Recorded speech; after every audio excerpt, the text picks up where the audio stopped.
Assalamualaikum warahmatullahi wabarakatuh. Jumpa lagi dengan saya, Leni Yunita, calon guru penggerak Angkatan 7 SD Negeri 02 Jamba, Kabupaten Pasaman, dengan pengajar praktik Ibu Redatul Hayati dan fasilitator Ibu Zahratil Husna. Aksi nyata modul 1.4 Budaya Positif. Tujuan pembelajaran adalah CGP dapat menyampaikan pembelajaran dari penerapan konsep inti dari modul budaya positif, serta pemahaman mereka mengenai konsep-konsep inti dalam modul budaya positif. Berikut adalah video seminar modul 1.4 Budaya Positif yang dilaksanakan pada hari Jumat 20 Januari 2023 di SD Negeri 02 Jamba, Kecamatan Lubuk Sikaping. Assalamualaikum warahmatullahi wabarakatuh. Alhamdulillahirabbil alamin. Wassalatu wassalamu ala asrofil anbiya'i wal mursalin wa ala alihi wa sahbihi rasulullahi ajmain. Yang kami hormati Ibu Kepala SDN 02 Jamba, selaku juga pada saat ini sebagai pengamat. Yang kami hormati narasumber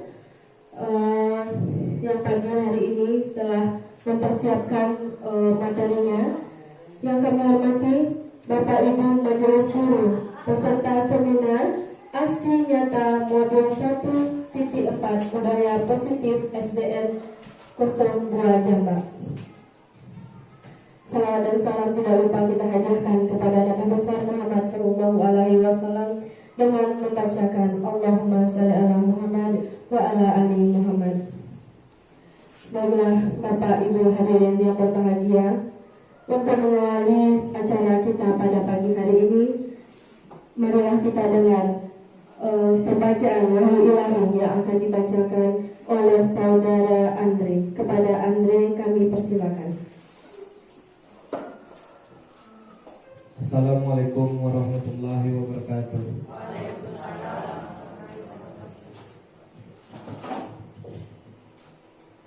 A'udzu billahi minasy syaithanir rajim. Bismillahirrahmanirrahim. Alhamdulillahilladzi anzala ala 'abdihil kitaba wa lam yaj'al lahu iwaja qayyiman liyunzira ba'san shadidan min ladunhu wa yubashshirul mu'minin alladzina ya'maluna sholihati anna lahum ajran hasana makithina fihi abada wa yunzirul latina qalu ittakhadallahu walada ma lahum bihi min ilmin wala li abaihim kaburat kalimatan takhruju min afwaihim yaquluna illa kaziba fala'allaka baqi'un nafsaka ala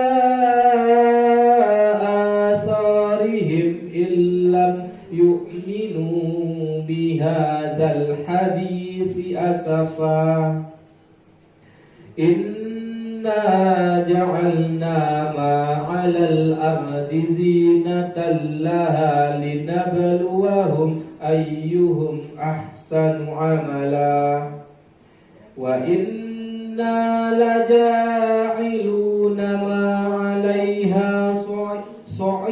حسدا جردا أم حسبت أن أصحاب الكهف والرقيم كانوا من آياتنا عجبا إذ أوى الفتية إلى الكهف فقالوا ربنا آتنا من لدنك رحمة وهيئ لنا من أمرنا رشدا Sadaqallahul azim.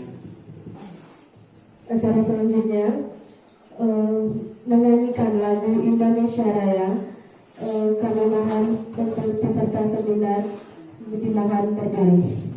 Dipimpin oleh Ibu Desti Azulina. Kepada Bu Tia, silakan mengambil tempat.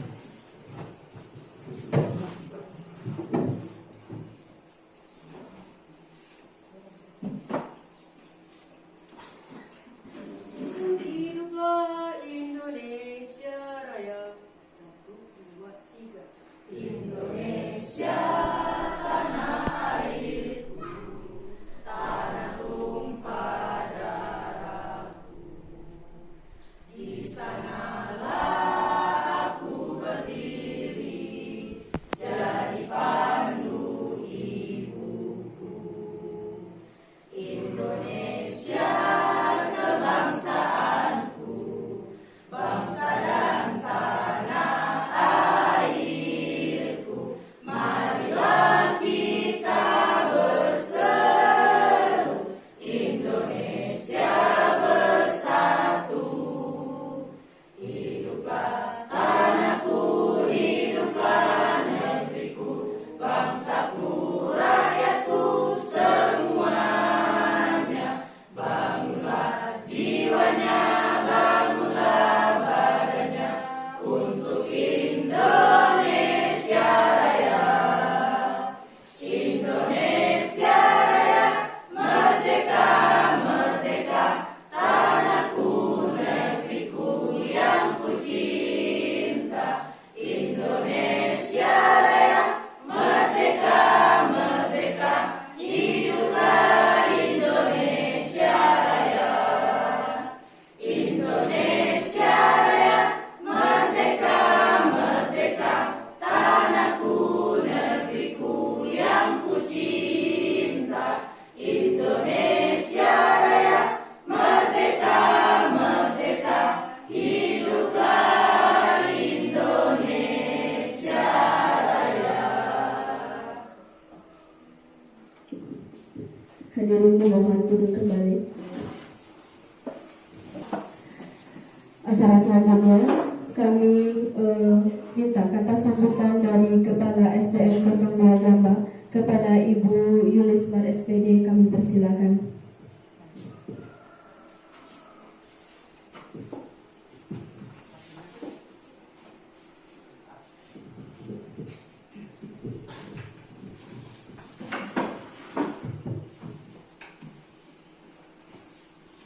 Assalamualaikum warahmatullahi wabarakatuh. Alhamdulillahillazi hadana li hadza wa ma kunna linahtadiya laula an hadanallah. Asyhadu an la ilaha illallah wa asyhadu anna Muhammadan abduhu wa rasuluhu la nabiyya ba'da. Oh, yang kami hormati Bapak Ibu peserta seminar, seterusnya tenaga kependidikan yang juga hadir di ruang seminar ini. Pertama dan utama sekali, marilah kita panjatkan puji syukur kehadirat Allah Subhanahu wa taala yang mana berkat rahmat dan karunia-Nya kita telah diberi kesehatan, kesempatan sehingga dapat melangkahkan kaki untuk hadir di ruangan seminar ini. Salawat beriring salam, marilah sama-sama kita hadiahkan kepada Nabi junjungan kita dengan ucapan Allahumma sholli ala Muhammad wa ala ali Muhammad. Oh, yang kita hadiahkan kepada Nabi junjungan kita yang telah membawa kita dari alam yang tidak berpendidikan ke alam yang berpendidikan, sebagaimana yang kita rasakan saat ini. Baiklah Bapak-bapak, Ibu-ibu peserta seminar, pada hari ini Jumat tanggal 20 Januari 2023 adalah hari di mana CGP dari SD 02 Jambak, calon guru penggerak dari SD 02 Jambak, melaksanakan aksi nyatanya dengan menampilkan materinya nanti pada kegiatan seminar ini. Mudah-mudahan nanti kita bisa mengikutinya dengan sebaik-baiknya. Karena apa? Ilmu yang akan disampaikan oleh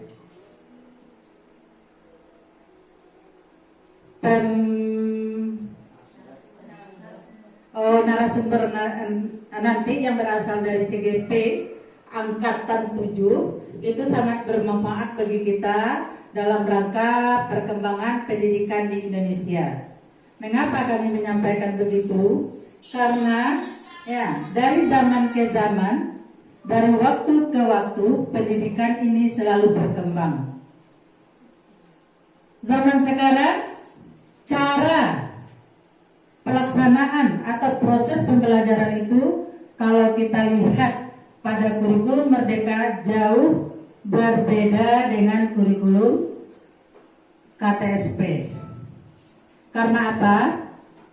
Karena di IKM ini kita mengenal adanya pembelajaran abad 21. Jadi harapan kami bagi Bapak Ibu yang masih memiliki kriteria, memenuhi persyaratan untuk mengikuti kegiatan guru penggerak, jangan kita merasa awak lah tunggu wak dak ado kecakapan wak dak ado. Jangan merasa begitu, karena ada hambatan-hambatan kita tidak mau ikut. Seharusnya ilmu itu otomatis kalau kita bersedia mau ikut guru penggerak, maka kita akan berkembang. Karena materi-materi yang terdapat dalam guru penggerak itu berkaitan dengan keseharian kita dalam proses pembelajaran yang membelajarkan anak. Kalau zaman dulu kan kita guru itu banyak menggunakan metode ceramah. Kalau sekarang tidak lagi. Guru hanya bersifat sebagai fasilitator dalam belajar. Jadi untuk perubahan-perubahan itu bisa kita peroleh informasinya dari CGP tersebut. Yang mudah-mudahan hari ini ya CGP dari SD 02 Jambak akan melaksanakan seminar modul 14 yaitu budaya positif. Budaya positif ini adalah kebiasaan-kebiasaan positif yang menjadi budaya dalam kehidupan kita, yang kita laksanakan dalam kehidupan kita sehari-hari, yang kita terapkan dalam kehidupan kita. Budaya-budaya positif ini sebenarnya telah kita laksanakan pada baik kurikulum KTSP 2006 maupun kurikulum 2013, tetapi lebih mendalam pada kurikulum Merdeka Mengajar. Mudah-mudahan nanti dengan pemaparan dari narasumber kita, dari hasil belajarnya selama ini, ilmu kita akan bertambah sehingga kita dapat menerapkan nanti di kelas kita masing-masing. Kami ucapkan selamat kepada Ibu Leni Yunita CGP Angkatan ke-7. Mudah-mudahan nanti setelah ini guru-guru muda kita akan berlomba-lomba untuk mengikuti angkatan ke-11 lagi Bu Leni ya. 11. Mudah-mudahan ada pula yang lulus nanti di angkatan 11. Angkatan 10 alhamdulillah sudah ada yang mendaftar, kita menunggu hasil tibonya Bu Leni ya. Tes K2. Jadi itulah harapan kami selaku kepala sekolah di sini, agar kita tidak ketinggalan informasi. Marilah sama-sama kita mencari, menjemput informasi tersebut. Karena informasi itu datangnya sekarang tidak lagi titik dari atas, tetapi kita yang menjemput bola, kita yang mencarinya ke sumbernya. Mudah-mudahan dengan adanya CGP, nanti CGP kita akan lulus menjadi guru penggerak. Kita semua nanti juga akan mengikutinya. Bagi yang tua-tua kalau ingin, ada juga ada wadahnya, yaitu pengajar praktek. Bisa kita ikut. Kami rasa sebagai arahan pembuka kata kami cukupkan sekian. Sekali lagi selamat kepada Ibu Leni, guru hebat, guru bahagia. Kami sudah dengan wabillahi taufiq wal hidayah. Wassalamualaikum warahmatullahi wabarakatuh.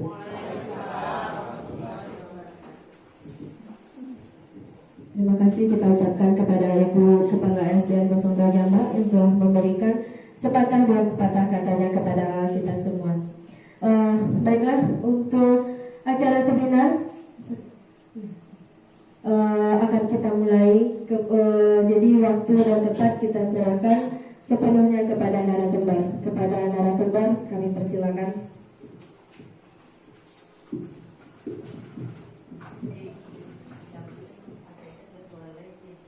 Assalamualaikum warahmatullahi wabarakatuh. Alhamdulillahirrahmanirrahim. Segala puji bagi Allah yang telah memberikan kesehatan dan kesempatan kepada kita sehingga kita dapat berkumpul di ruangan ini dalam rangka seminar aksi nyata budaya positif 1.4. Salawat beriring salam marilah kita kirimkan kepada baginda Rasulullah SAW dengan mengucapkan Allahumma sholli ala sayyidina Muhammad wa ala ali sayyidina Muhammad. Semoga kita termasuk hamba yang menjadi syafaat di akhirat kelak.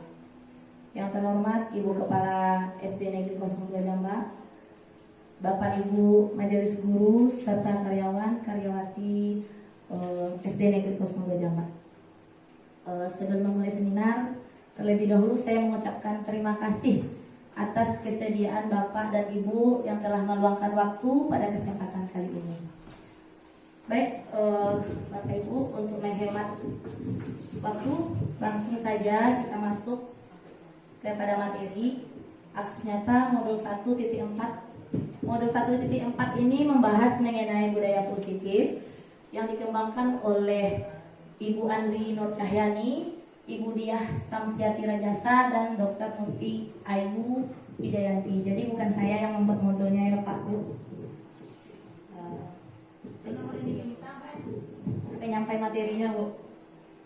Baik, untuk pertanyaan pemantik di sini ada 3. Bapak Ibu, saya minta jawaban dari Bapak Ibu untuk menyatakan setuju atau tidak setuju. Ya, kita lihat yang pertama. Hukuman dapat mendisiplinkan anak. Hukuman dapat mendisiplinkan anak. Bagaimana Bapak Ibu, setuju atau tidak setuju? Ya, dari pernyataan yang pertama, hukuman dapat mendisiplinkan anak. Kira-kira Bapak Ibu sekalian setuju atau tidak setuju? Tidak setuju. Yang kedua, pemberian hukuman dengan hal positif seperti membaca atau membersihkan halaman sekolah dapat meningkatkan disiplin anak. Bagaimana Bapak Ibu? Setuju ya. Berarti yang pertama tadi tidak setuju, yang kedua setuju. Yang ketiga, memberi penghargaan dapat meningkatkan motivasi belajar anak. Setuju. Berarti kita simpan ya untuk akhir sesi nanti ya. Yang pertama tidak setuju, yang kedua setuju, dan yang ketiga setuju. Nah, mari kita lihat bersama-sama. Pada kesempatan kali ini kita akan membahas 6 topik, yaitu yang pertama disiplin positif dan nilai kebajikan universal. Yang kedua teori motivasi, hukuman dan penghargaan, restitusi. Yang ketiga keyakinan kelas. Yang keempat, kebutuhan dasar manusia dan dunia berkualitas. Yang kelima, restitusi dengan materinya 5 posisi kontrol. Dan yang terakhir, restitusi dengan pola segitiga restitusi. Kita lihat satu persatu. Pertama mengenai disiplin positif dan nilai kebajikan universal. Sebelum masuk materi kita main game ya Bu, Pak. Di sini kegiatannya kegiatan kepalan tangan. Nah, ada 2 orang. Kita misalkan A dan B. Nanti Bapak Ibu di dalam kertas kecil, kebetulan kertasnya sudah saya sediakan. Silakan Bapak Ibu tuliskan sesuatu yang paling berharga, yang paling berharga bagi Bapak Ibu. Bisa itu manusia atau benda, tapi yang paling berharga. Silakan Bapak Ibu tuliskan. Kemudian silakan remuk dan kepalkan. Silakan tuliskan satu hal yang paling berharga. Boleh benda, boleh manusia. Yang paling berharga. Ya, contohnya misalnya kalau ibu yang paling berharga bagi ibu, misalnya uang, ibu tulis uang. Ya, misalnya pena, ibu tulis pena. Atau misalnya anak, tulis saja nama anak ibu. Ya, boleh. Atau kalau anak ibu banyak, bikin saja anak. Ya. Ya, sudah Bu, sudah dikepal. Halo. Baik Pak, saya tunggu. Silakan dikepal.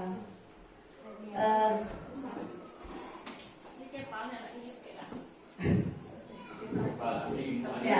Pokoknya ibu pegang sekuat-kuatnya seolah-olah ibu bagaimana ibu mempertahankannya. Kemudian saya butuh 2 orang untuk memperagakan permainan ini. Saya mohon kesediaan dari Bapak atau Ibu. Yang satu berperan sebagai orang yang memegang kepalannya, dan yang satu berperan sebagai orang yang berusaha membuka kepalanya.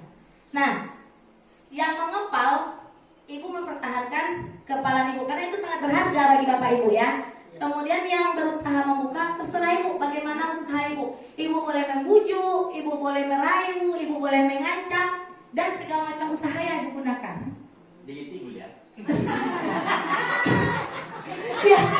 Ya, kalau seandainya Bapak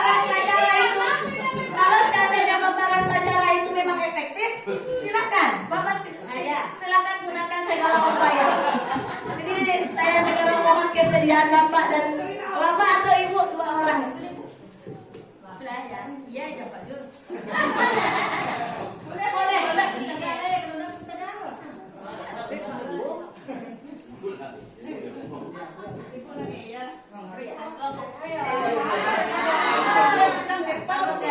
Siapa yang bertugas mengepal? Ibu Al.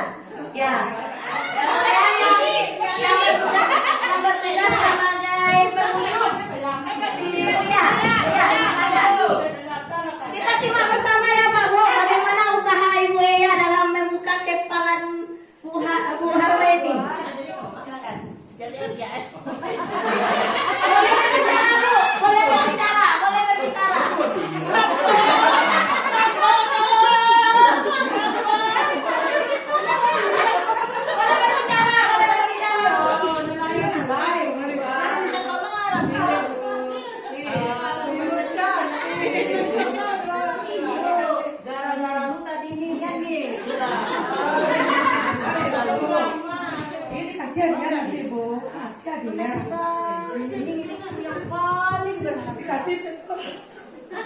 Saya nggak mau telur. Tidak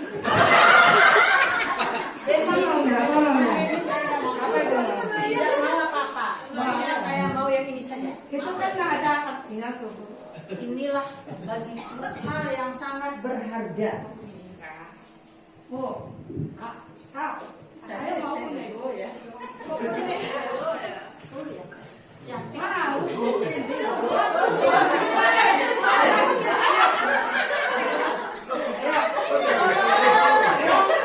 Ayo Bu. Kalau mau, nggak usah kayak gitu. Masa ya itu kayak merampok aja. Iya tapi saya mau loh Bu. Lu dasar kalian rayu. Yang mana? Berapa Bu lagi? Gini aja. Syukur saya. Kalau tadi nggak mau dikasih hadiah kek, mau dirampok sih. Gimana nih Bu, nggak mau sih aku? Saya nggak mau Ada. gantian. Ya, terima kasih Bu ya. Buat kalau kami boleh tahu bisa Ibu buka kepada tangan Ibu. Alhamdulillah. Kepo penasaran apa itu? Ya, sangat berharga. Inilah teman-teman, saudara-saudaraku, hal yang sangat berharga bagiku. Silakan dibaca sendiri. Iman dan takwa. Nah, luar biasa sekali ya. Luar biasa sekali. Bapak Ibu kita sudah simak dan kita sudah perhatikan bagaimana tadi Ibu Elia Roza berusaha untuk meminta sesuatu yang paling berharga bagi Ibu Hermain, yaitu iman dan takwa ya Bu ya. Nah, dari sini, dari games ini kita bisa menilai Bapak Ibu. Kira-kira siapa yang memegang peranan tadi? Ibu Hermaini atau Ibu Elia Roza? Siapa yang megang kontrol? Ya, Ibu Hermaini ya. Karena di sini terbukti bahwa Bapak Ibu sekalian, bahwasanya kita tidak bisa mengontrol orang lain. Tadi kita simak bahwa Bu Eya sudah mencoba untuk merayu, bahkan merampok tadi ya Bu ya, bahkan mengancam. Padahal dalam keseharian mengiming-imingi dengan hadiah tidak berhasil. Karena posisi kontrol ada pada Ibu Hermaini. Dia yang mengontrol dirinya sendiri untuk memberikan atau tidak. Ya Bu ya, begitu Bu. Nah, selama ini kita terjebak pada itu Bu. Pada poin yang pertama, ilusi bahwa kita dapat mengontrol murid. Kita terjebak. Kita merasa kita bisa mengontrolnya. Kita merasa bahwa kita bisa membentuk perilakunya sesuai dengan apa yang kita inginkan. Padahal yang sebenarnya anak itu yang mengontrol dirinya sendiri. Lalu pertanyaannya, Pak, kok aku disuguh Bu? Kan itu Pak. Iya Pak ya. Tapi kok suguh mau enak. Pada saat itu dia mengizinkan kita untuk memberi kontrol terhadap dirinya. Itu sesuai dengan sifat kontrol. Bukan berarti kita berhasil mengontrol dia, tapi dia memberikan kesempatan kepada kita untuk mengontrol dirinya tadi. Seperti itu. Sesuai dengan games yang Ibu mainkan tadi ya. Yang kedua, kita juga selalu terjebak pada kritik dan membuat orang merasa bersalah dapat menguatkan karakter. Di sini kuncinya kritik menguatkan karakter. Padahal kenyataannya, ketika kita mengkritik seseorang, apa yang kita rasakan? Ketika kita yang dikritik, apa yang dirasakan? Kecewa, sakit hati, marah mungkin ya Bu. Ketika kita dikritik orang, iya, tergantung bagaimana cara menyampaikannya ya Bu. Tapi kebanyakan kritik ini kan kita, kalau kita mengkritik orang kan kebanyakan yang mempermalukan ya, memojokkan. Nah, akhirnya secara perlahan karakter kompetensi anak tadi akan mati jadinya. Padahal seharusnya perkembangan anak itu sangat baik pada usia sekolah, ya kan Pak, Bu. Kemudian kita juga terjebak pada ilusi bahwa semua penguatan positif efektif dan bermanfaat. Padahal sejatinya penguatan positif ini seperti contohnya mengiming-imingi anak dengan hadiah. Nah, saya sebelum mempelajari materi ini memang sering saya lakukan Bu. Misalnya kalau anak saya yang mendapat nilai 100, saya kasih hadiah. Memang sering saya lakukan ini. Ternyata setelah mempelajari modul ini saya mengerti dampaknya berakibat fatal juga. Karena anak tergantung pada hadiah yang akan kita berikan. Ketika kita tidak beri hadiah lagi, mereka tidak akan berusaha lagi. Bukan begitu Pak, Bu, yang senior? Ya Bu ya, ketika tidak ada hadiah lagi, mereka tidak akan berusaha lagi. Nggak ada hadiah dari Ibu lain. Enggak lain ya. Kemudian kita iya, tapi kebanyakan yang ditemukan adalah anak-anak itu tidak mau lagi. Kemudian kita juga terjebak bahwa orang dewasa memiliki hak untuk memaksa. Ini tanpa sadar sering kita praktekkan pada anak-anak kita sendiri di rumah. Ya Pak ya, Ibu harus mandi gini, harus tanpa sengaja ya Bu ya, tanpa sadar kita laksanakan karena kita merasa itu anak kita, hak kita untuk memaksanya. Padahal itu sejatinya membuat jurang pemisah antara kita dengan anak kita.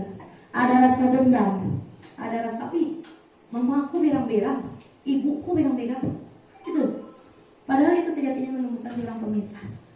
Kita merasa kita punya hak untuk mengontrol dia karena dia anak kita, murid kita. Padahal itu menjebak kita selama ini. Kemudian sesuai dengan games tadi, pemegang kontrol adalah diri kita. Iya, diri kita sendiri ya Bu. Nah, selama ini kita praktekkan itu bergerak pada teori stimulus respon. Nah, sekarang yang kita bahas yaitu teori kontrol. Apa perbedaannya? Ini seperti yang kita lihat pada tabel. Yang pertama, pada teori stimulus respon, kita mencoba mengubah orang lain agar memiliki pandangan yang sama dengan kita. Sedangkan pada teori kontrol, kita berusaha untuk memahami bahwa kita itu memiliki pandangan yang berbeda-beda. Ya, kemudian pada stimulus respon, perilaku buruk itu dilihat sebagai suatu kesalahan. Kenyataannya pada teori kontrol, semua perilaku itu memiliki tujuan. Apa tujuannya? Yaitu untuk memenuhi kebutuhan kita, kebutuhan dasar kita. Nanti akan kita bahas. Kemudian kita pada teori stimulus respon, kita berpendapat bahwa orang lain bisa mengontrol saya.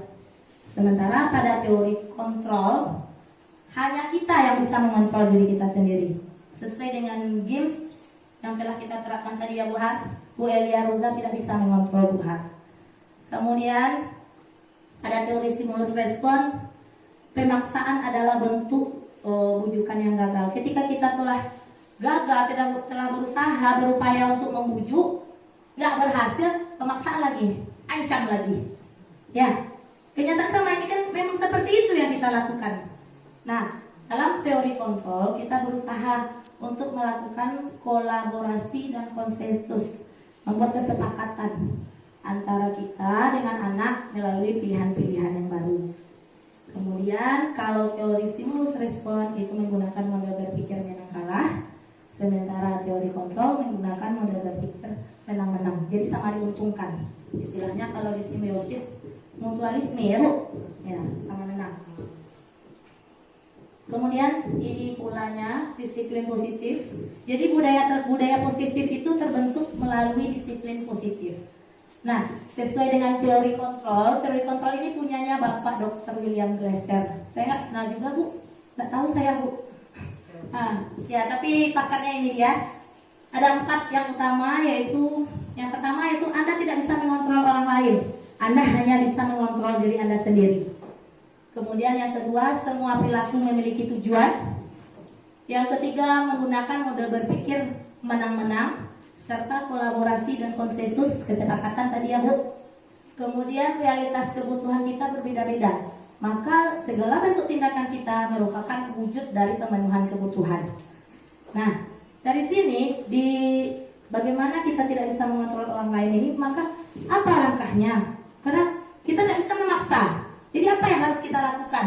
Ya, terapkan disiplin positif. Kembali kita ke makna disiplin. Apa itu makna disiplin? Yaitu belajar mengontrol diri. Belajar mengontrol diri. Bagaimana kita bisa mencapai tujuan yang sesuai dengan nilai-nilai yang telah kita sepakati, yang kita yakini nilai itu benar. Nah, nilai-nilai ini yang disebut dengan nilai kebajikan. Yang saya sepakati di depan tadi, nilai kebajikan. Nah, nilai-nilai yang sepakati benar ini nilai-nilai kebajikan. Kemudian semua perilaku memiliki tujuan. Nah, ini didasarkan pada teori motivasi.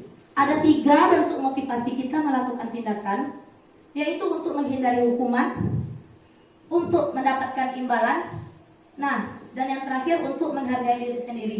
Kenapa saya bedakan warnanya Bu? Nomor 1 dan nomor 2 serta nomor 3. Nomor 1 dan nomor 2 itu motivasi ekstrinsik yang berasal dari luar.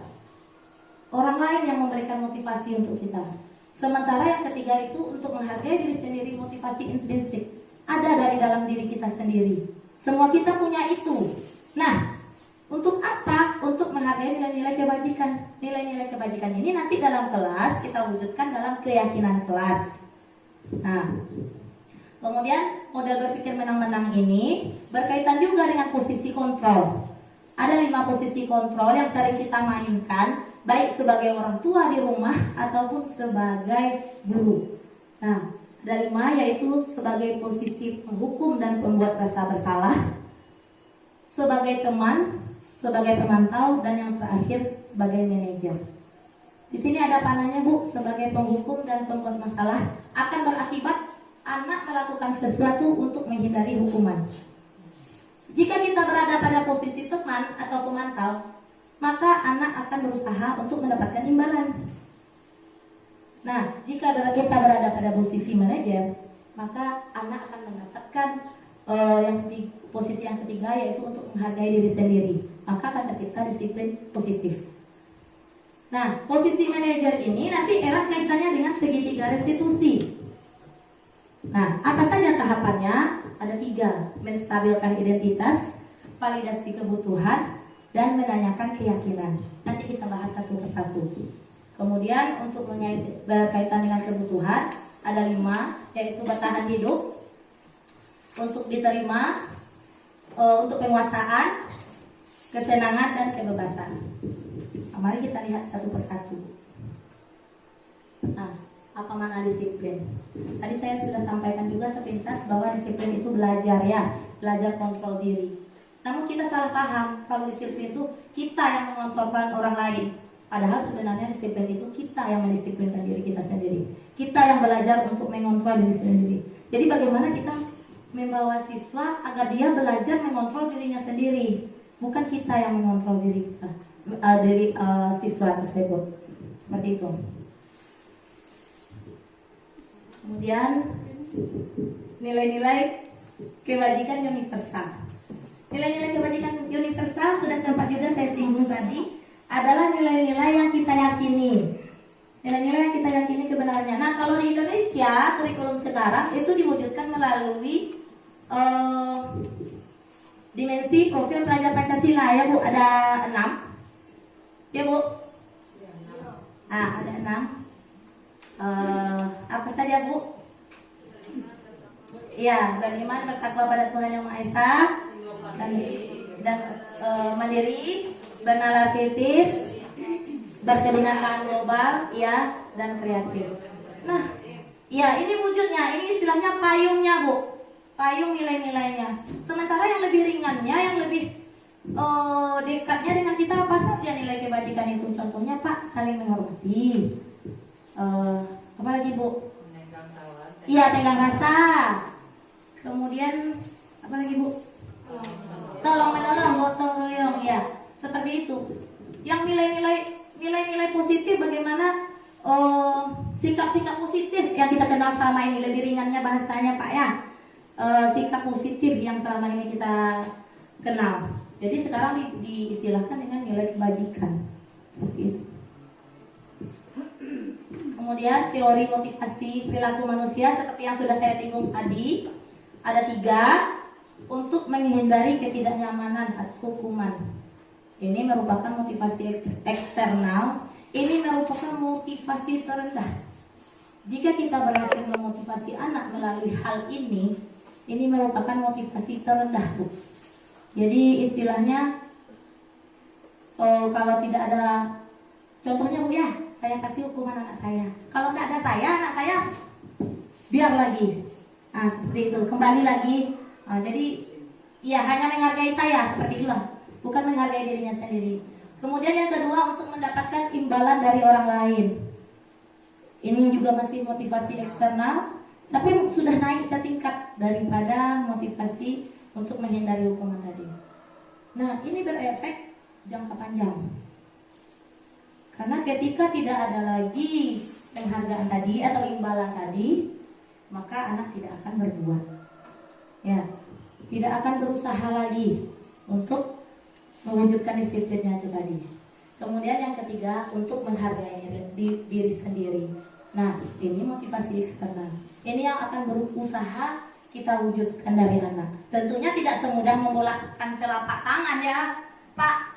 Istilahnya dari yang awalnya anak kita tidak ngerti apa-apa, sudah menjadi disiplin saja dia.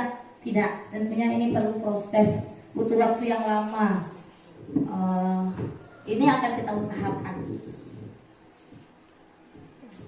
Nah, KHD sebagai bapak pendidikan kita menyatakan bahwa merdeka itu artinya tidak hanya terlepas dari perintah, tetapi cakap untuk memerintah dirinya sendiri. Ini kaitannya dengan disiplin positif tadi Bu. Apabila hanya dikasih hukuman atau penghargaan tadi, berarti dia masih kita perintahkan. Walaupun bentuk perintahnya ada yang melalui hukuman atau penghargaan, istilahnya Bu, kalau perintahnya ada yang keras, ada yang melalui secara halus, kan seperti itu. Namun ketika dia mempunyai motivasi intrinsik dari dirinya, maka barulah dia dikatakan anak yang merdeka, seperti itu. Mampu dia. Nah, tadi kita sepakat bahwasanya penghargaan itu bisa mewujudkan disiplin ya. Yang udah di awal tadi tematik. Nah, kenyataannya penghargaan ini berlaku sama dengan hukuman. Sama. Hanya saja penghargaan ini merupakan bentuk lebih halus kalau saya menyimpulkannya, lebih halus dari hukuman. Kenapa? Ini efeknya. Ada pengaruh jangka panjang dan jangka pendeknya. Seperti yang telah saya sampaikan juga tadi, bahwasanya kalau penghargaan itu mengakibatkan anak tergantung, sangat tergantung pada penghargaan kita. Ketika kita berikan penghargaan, anak akan berusaha untuk mendapatkan penghargaan itu, ya kan Pak? Tapi ketika tidak kita berikan, ayolah, biar aja lah, nanti aja lah. Nah, kemudian yang kedua, penghargaan itu menghukum. Menghukum di sini maksudnya contoh nyata yang sering kita lakukan pemberian ranking. Pemberian ranking. Yang paling terhukum itu siapa Pak, Bu? Kalau ada ranking kelas itu, siapa yang paling terhukum? Siapa yang paling terhukum? Ranking terakhir, ya, anak. Ranking terakhir, orang tua. Nah, kalau saya lebih, ya, yang juara 2. Kenapa saya bilang yang juara 2? Kenapa saya hanya di posisi ini? Padahal kenyataannya di lapangan kebanyakan anak yang aceh wajah juara tuh Bu, yang juara 1, juara 2 itu hampir-hampir beriring kan? Ya, hampir-hampir beriring kan kemampuannya. Hanya saja beberapa. Pasti Bapak Ibu yang Bapak Ibu rata-rata punya pengalaman yang lebih dari saya, pasti muncul pertanyaan dari orang tua. Bu, kok anak wak juara 2 nyoh? Ya. Di mana bedanya dengan juara 1? Kadang-kadang guru itu pun sendiri kaget melihat, kok Iko yang juara 1 tidak ikut. Seperti itu Bu. Iya. Iya. Apalagi anak kita yang ranking 3, 4, 5 dan seterusnya. Otomatis di kelas ketika mereka tahu mereka ranking sekian, otomatis terjadi pembulian. Ya enggak Bu? Siapa nak pakai itu? Siapa dia? Itu sebenarnya yang menghukum yang dimaksud di sini ya. Kemudian penghargaan mengurangi ketepatan. Ketika anak kita beri janji, iming-iming atau penghargaan tadi, mereka akan berusaha untuk mengejar penghargaan. Jadi kenyataannya mereka tidak lagi mementingkan kebenaran, ketepatan apa yang mereka isi tadi. Saya sering praktikkan Bu, sebelum mempelajari ini, saya yang dapat dulu kalau main. Akhirnya yang datang ke mukul itu Bu, salah. Asal. Karena yang penting kalau main. Seperti itu. Ini juga dibuktikan oleh Alfikon ini pada studi kasus. Juga dibuktikan anak yang mendapatkan penghargaan mempunyai tingkat ketepatan yang lebih rendah dibanding anak yang tidak diberikan penghargaan. Seperti itu. Kemudian penghargaan tidak efektif sama seperti mengurangi ketepatan. Penghargaan merusak hubungan. Penghargaan merusak hubungan. Nah, di sini ketika anak kita beri penghargaan, kira-kira Bu, bagaimana perasaan anak yang tidak kita beri? Ya, minder. Selain itu apalagi Bu, terhadap temannya bagaimana perasaannya? Iri. Itu dia. BE-nya Bu, BE-nya. Ya. Ibu anak kesayangan Ibu tuh yo, pasti keluar kata-kata seperti itu ya Bu. Nah, iya, BE anak guru tuh yo, BE anak kesayangan Ibu tuh yo. Jadi timbullah kecemburuan sosial. Di sini yang dimaksud dengan merusak hubungan.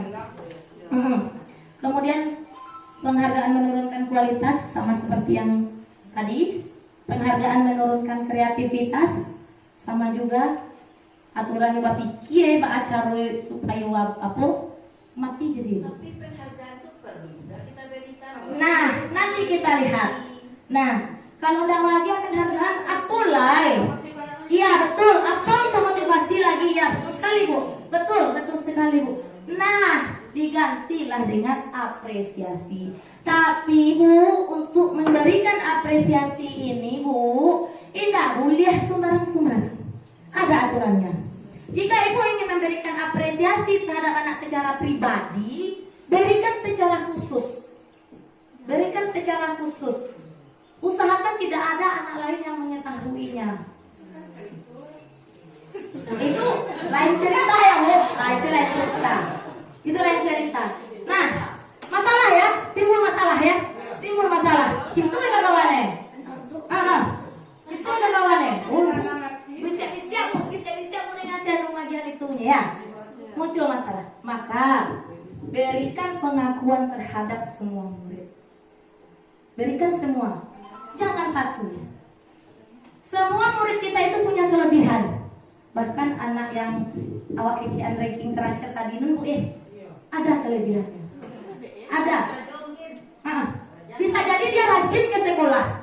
Berikan apresiasi. Ibu senang. Bisa jadi sikapnya yang baik. Pasti punya kelebihan. Pasti punya. Saya percaya tidak ada produk Allah yang gagal ya Bu ya. Ibu apa? Tidak ada produk Tuhan yang gagal. Kecuali produk manusia ya. Produk Allah tidak ada yang gagal. Jadi iya. Di sini Bu konsepnya ada kurikulum merdeka. Ada sesuatu hal yang kita lihat dari anak itu yang berlebih di antara teman-temannya. Mungkin secara kognitif dia jauh sekali di bawah teman-temannya ya. Seperti yang sering saya keluhkan kepada ibu kepala ya. Tapi secara lain, secara sikap dia punya kelebihan. Hargai kelebihannya itu Pak. Hargai. Puji dia. Jadi penghargaan itu bukan siamu saja. Jadi semuanya dapat. Jadi terhindarlah tadi kecemburuan sosial tadi Bu. Nah ini contoh bentuk-bentuk pengakuan atau apresiasi tadi. Yang kalau dulu enak tuh penghargaan tadi Bu ya. Nah ini contoh. Nah kemarin saya perhatikan rasa empatimu besar sekali pada saat menolong murid baru di kelas kita.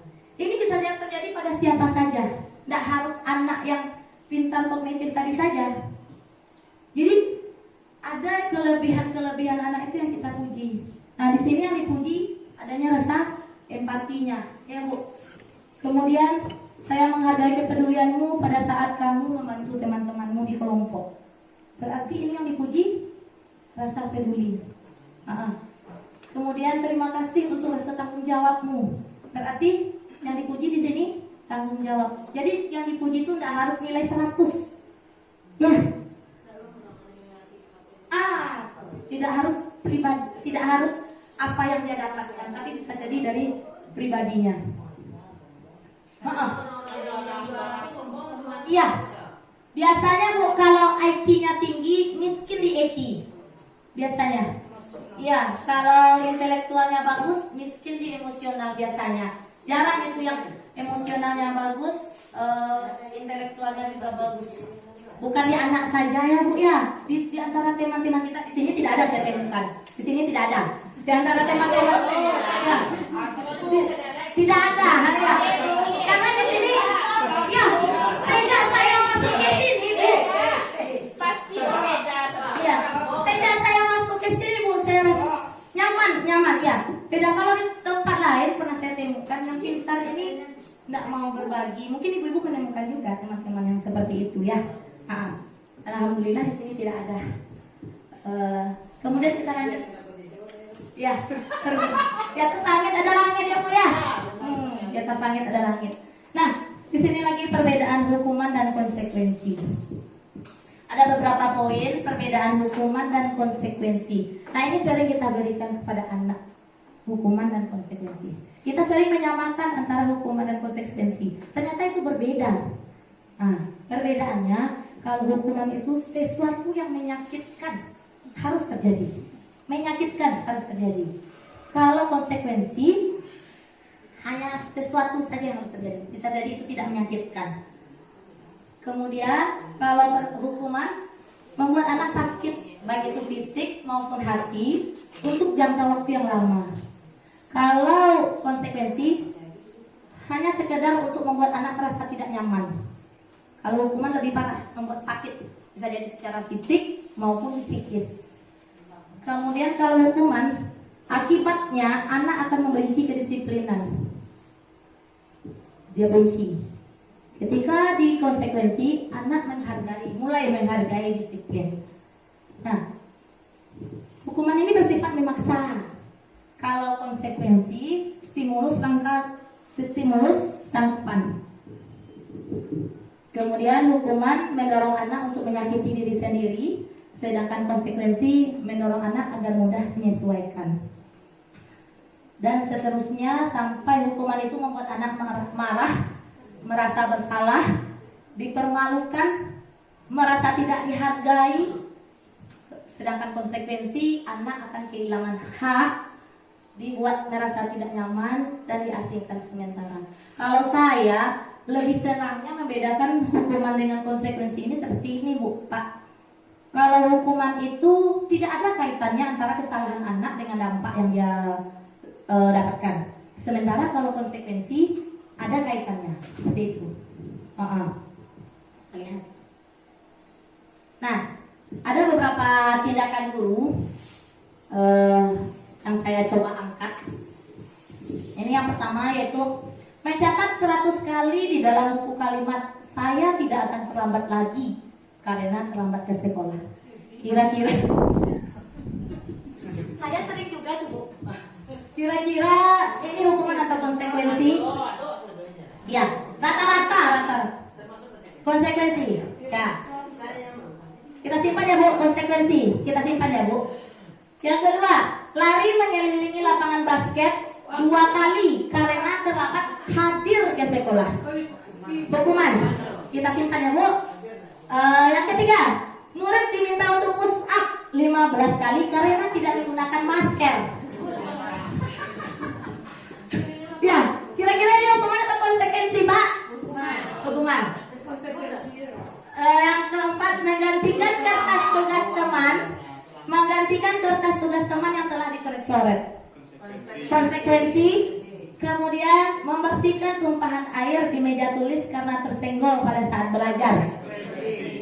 Murid disuruh berdiri di depan kelas karena tidak mengenakan sepatu hitam. Hukuman. Lari mengelilingi lapangan basket 2 kali karena terlambat pelajaran PJOK. Konsekuensi. Nah, luar biasa sekali. Tepuk tangan. Saya saja mempelajari ini 3 malam, Bu, Pak. 3 malam saya mempelajari ini supaya saya makan. Ya. Maklum, karena ibu lebih senior ya. Maklum. Lepas kali ini dia jawabannya. Rata-rata yang disebutkan tadi bisa dikatakan benar. Iya. Rata-rata yang disebutkan tadi benar. Saya saja untuk memahaminya 3 malam. 3 malam baru saya paham. Jadi bedanya konsekuensi dengan hukuman itu tadi. Kalau hukuman tidak ada sangkut pautnya ya, tidak ada dengan yang dikerjakan. Kalau konsekuensi dia ada. Kemudian kalau hukuman ini anak-anak rata-rata tidak tahu, Bu, apa yang akan terjadi setelah saya lakukan ini. Anak-anak tidak tahu. Namun kalau di konsekuensi semacam sudah ada perjanjian antara guru dengan siswa. Nah, kemudian restitusi. Resti ya. Iya. Gampang ingatnya, Bu, karena di sini ada Bu Resti. Ya. Restitusi adalah menciptakan kondisi bagi murid untuk memperbaiki kesalahannya dengan cara yang kolaboratif antara kita dengan anak. Sehingga dia kembali tadi itu dia tidak merasa orang yang gagal, dia tidak merasa saya orang yang salah, tapi lebih meningkat karakternya lebih kuat seperti itu. Ciri-ciri restitusi ini dia. Restitusi ini dilakukan bukan untuk menebus kesalahan, tetapi belajar dari kesalahan. Kemudian restitusi ini berfungsi untuk memperbaiki hubungan. Restitusi ini bersifat tawaran bukan paksaan. Nah, kalau paksaan nanti jatuhnya ke hukuman. Iya, betul sekali. Iya, restitusi menuntut kita untuk melihat ke dalam diri kita sendiri. Nah, kita menggali anak itu melihat dirinya sendiri. Kemudian restitusi berkaitan erat dengan kebutuhan dasar yang mendasari tindakan. Seperti yang saya sampaikan di awal tadi, setiap tindakan itu merupakan bentuk dari pemenuhan kebutuhan. Ya. Kemudian restitusi fokus pada karakter, bukan pada tindakan. Intinya bagaimana sikap dia, bukan pada kesalahannya tadi. Kemudian restitusi fokus pada solusi, bagaimana mengatasi masalah. Kemudian restitusi mengembalikan murid yang berbuat salah pada kelompoknya menjadi lebih kuat, menjadi lebih percaya diri, menjadi lebih bertanggung jawab. Seperti itu. Nah, ini dia perbedaan antara hukuman, konsekuensi, dan restitusi. Nah, kita lihat di sana, Bu. Kalau hukuman itu identitas gagal. Ya, Bu. Intinya kalau kita kasih hukuman, kita menggagalkan anak. Kemudian kalau konsekuensi itu netral. Netral. Nah, restitusi ini bersifat positif. Tunggulah nanti disiplin positif. Nah, ini perbedaannya. Ketika kita kasih hukuman, sesuatu harus terjadi, sesuatu yang menyakitkan. Kemudian kita kasih konsekuensi, sesuatu harus terjadi. Ketika kasih restitusi, di sini ada sesuatu yang kita lakukan berasal dari pilihan anak itu sendiri. Intinya seperti ini, Pak. Secara sederhananya, kalau anak itu berbuat salah, kalau dalam hukuman, kita kasih hukuman yang tidak sesuai dengan kesalahannya, Bu. Kemudian ketika di konsekuensi, kita kasih hukuman tetapi searah dengan kesalahannya. Namun ketika di restitusi, kita yang menuntun anak mencari solusi dari permasalahannya. Intinya itu. Nah, intinya itu. Kemudian, nah, berarti kalau modal tuh nggak boleh belang-belang lah, tiba-tiba ya, nggak boleh ngopung. Nah, dari mana kita mendapatkan kelas? Dari keyakinan kelas. Nah, mengapa harus keyakinan kelas? Mengapa tidak peraturan? Nah, kalau peraturan motivasinya kira-kira dari mana, Bu? Dari sekolah. Iya, dari luar ya. Keyakinan bersama. Nah, kalau keyakinan kan dari anak. Nah, dan kita bersama. Muncul kesepakatan itu dari kita bersama. Sementara kalau peraturan itu dari kita datangnya ke anak. Kamu tidak boleh pakai sendal. Nah, kalau di keyakinan kelas prosesnya seperti ini, Pak. Anak-anak, supaya kelas kita tertib, supaya kelas kita kelihatan bagus, supaya seragam kamu kelihatan rapi, apa yang harus kamu gunakan? Kalau kita seringnya tidak boleh pakai sendal, kan seperti itu. Kalau peraturan, anak harus memakai seragam. Iya, peraturannya kan seperti itu ya. Kalau di keyakinan kelas membentuknya supaya kita terlihat tidak ada perbedaan, rapi, supaya ada seragam. Seharusnya bagaimana? Nanti kan muncul dari anak seragam, atau kalau tidak muncul, iya, kalau tidak muncul kita yang menuntut supaya bagaimana apa yang kita harapkan itu muncul, seperti itu. Sehingga mereka sadar, mereka yang ingin seperti itu, sehingga bukan paksaan, jadi motivasinya dari dalam. Nah, budaya positif yang sesuai dengan judul kita itu berangkat dari peraturan kelas tadi. Peraturan kelas kita itu mewujud melalui keyakinan kelas. Dari awalnya dulu kesepakatan kelas, mewujud dalam bentuk keyakinan kelas. Ketika keyakinan kelas ini benar-benar terlaksana, ingat ya Pak Bu, kuncinya benar-benar terlaksana. Kalau belum terlaksana tidak akan. Nah, ketika dia benar-benar terlaksana, maka akan terwujud lingkungan positif. Ketika lingkungan positif tadi terwujud, muncullah budaya positif seperti itu. Nah, ada lagi Bu. Ini perbedaan peraturan atau kesepakatan kelas dengan keyakinan kelas. Nah, kalau kesepakatan kelas itu yang peraturan yang sering kita ingat. Kalau keyakinan kelas ini bentuk nilainya, bentuk sikapnya sesuai nilai-nilai kebajikan yang tadi. Nah, selalu kembalikan buku ke tempatnya. Kira-kira keyakinannya seperti apa? Seperti apa nilai kebajikannya? Iya. Ya, berarti sikap apa yang kita didik dari sana? Tanggung jawab. Ya, benar sekali Bu ya. Tanggung jawab. Selalu berarti dari kesepakatan kelas kita selalu kembalikan buku ke tempatnya, itu berarti kita membentuk nilai tanggung jawab. Ya, benar sekali Bu. Kemudian yang kedua, dilarang mengganggu orang lain. Nilai apa kira-kira yang kita harapkan dari sana? Iya, saling menghargai, saling menghormati, ya Pak Bu. Iya, tenggang rasa. Kemudian hadir 15 menit sebelum pembelajaran dimulai. Ya, bentuk lebih kecilnya Bu, disiplin itu menghargai. Ya, bisa jadi menghargai orang lain, menghargai guru yang telah ada di kelas, bisa jadi menghargai teman yang sedang mendapatkan pembelajaran. Kemudian dilarang melakukan kekerasan. Kira-kira sikap apa yang akan kita tuntut dari ini? Bisa? Ya. Hormati, toleransi, ya Pak. Toleransi. Dilarang menggunakan narkoba. Kaitannya narkoba ini kemana nanti ini? Ya, kesehatan ya. Ya, kesehatan. Kemudian bergantian atau menunggu giliran. Antri, saling menghormati ya Bu ya, saling menghargai. Kemudian gunakan masker. Kesehatan ya, tanggung jawab. Kesehatan ya. Kemudian jangan berlari di kelas atau koridor. Nah, berarti menghargai ya. Nah, ini dia. Keselamatan juga. Ini dia jawabannya. Sesuai dengan yang dimulai. Tanggung jawab, menghormati orang lain.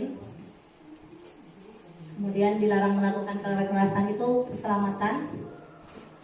Gunakan masker, kesehatan dan keselamatan. Kemudian jangan berlari di kelas itu, lebih ke keselamatan makanya Bu ya. Cuma tidak diatur ya. Kebutuhan dasar manusia ini yang kita bahas tadi. Ada 5 kebutuhan dasar manusia. Ini yang menjadi latar belakang atau penyebab kita melakukan suatu tindakan. Yang pertama survival, itu baca Bu. Survival, itu ya. Survival itu kebutuhan untuk bertahan hidup. Bagaimana kita memenuhi kebutuhan kita untuk bertahan hidup seperti makan ya, pakaian. Kemudian yang kedua kebutuhan power atau penguasaan. Yang ketiga kebutuhan akan freedom atau kebebasan. Yang keempat kebutuhan akan kesenangan. Yang kelima kebutuhan akan kasih sayang dan rasa diterima. Jadi apabila kelima kebutuhan ini tidak terpenuhi, maka kita akan melakukan sesuatu hal yang akan membuat kita mendapatkan itu. Kita akan berupaya secara alamiah, secara naluriah. Apabila yang ini tidak terpenuhi, kita akan berusaha untuk memenuhi. Sama dengan anak-anak Bu. Nah, anak yang memiliki kebutuhan power yang besar, kebutuhan powernya yang tinggi, maka dia identik ingin menjadi pemimpin. Nah, jadi kan di kelas itu ada yang ingin jadi pemimpin, yang ingin. Gunakanlah dia sebagai misalnya ketua kelas Pak ya, atau bisa juga kita manfaatkan sebagai tutor sebaya. Kan dengan itu kebutuhannya terpenuhi. Kemudian akan kebebasan, tidak monoton, bebas sesuai dengan apa yang diinginkannya. Kita kenal juga gaya belajar itu ada 3. Apa Bu? Audio, visual, dan kinestetik ya. Kalau yang audio anaknya suka mendengar, visual anaknya suka melihat, dan kinestetik dengan gerak ya.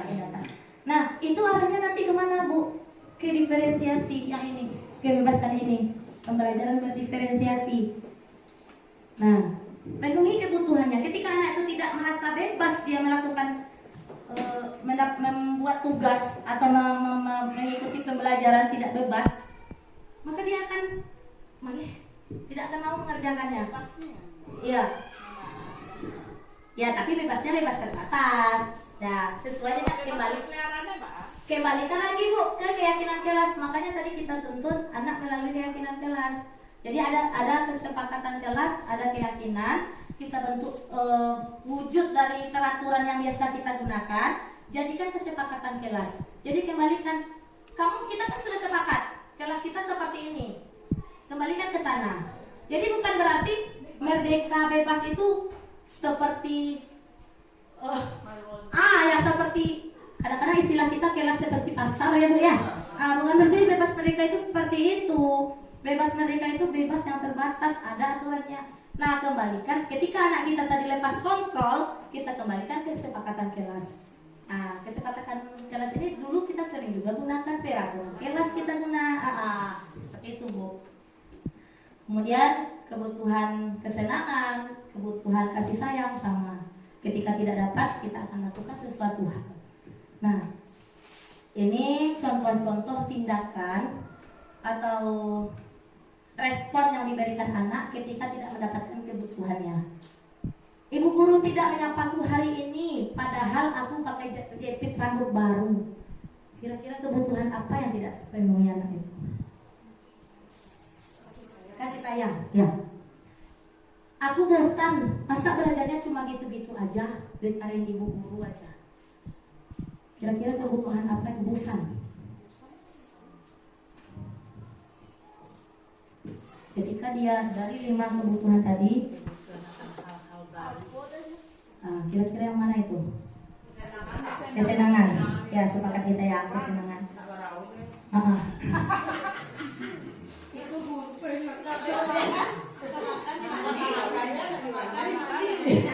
Kan beda tuh ya Bu. Sambil mandi itu kan bisa belajar ya Bu ya. Iya. Kemudian aku sebel gambarku tidak rapi. Malah ibu guru menunjukkan ke teman-temanku depan kelas. Ya malu dia Bu ya. Kira-kira kebutuhan apa dia dari yang 5 ini Bu? Dia tidak bisa nih, gambarnya tidak bagus.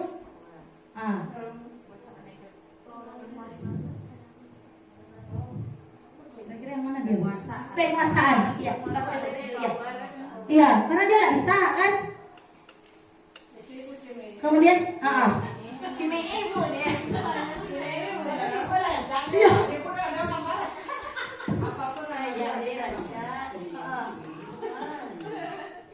Kemudian aku merasa bangga dan keren bisa mengendarai sepeda motor. Bangga. Kira-kira kebutuhan apa tadi? Penguasaan. Ya, penguasaan ya. Ya. Bangga, ya, bangga. Aku senang bisa pergi ke tempat-tempat yang aku suka. Senang. Mengendarai sepeda motor itu seru. Senang. Ibu guru bilang aku tidak boleh bersenandung waktu mengerjakan tugas. Katanya kelas harus tenang, tidak ada suara, kan gak seru. Ya, kebebasan. Ya, kita lihat. Ya. Ya. Senangan. Ya. Iya, tapi kan kita berikan kalau dia hobi itu tuh nanti di jam seni kan itu. Hobi punya nyanyi berian lah.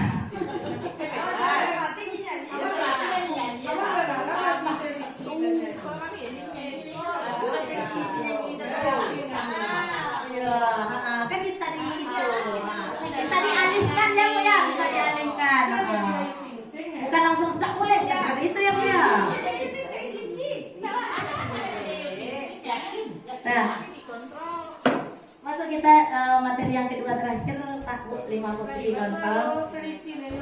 Ya, seperti yang telah disampaikan Evan tadi, ada posisi penghukum, pembuat orang merasa bersalah, posisi teman, pemantau dan manajer. Ini yang dilakukan oleh bapak dan ibu gurunya, serta dampak terhadap muridnya.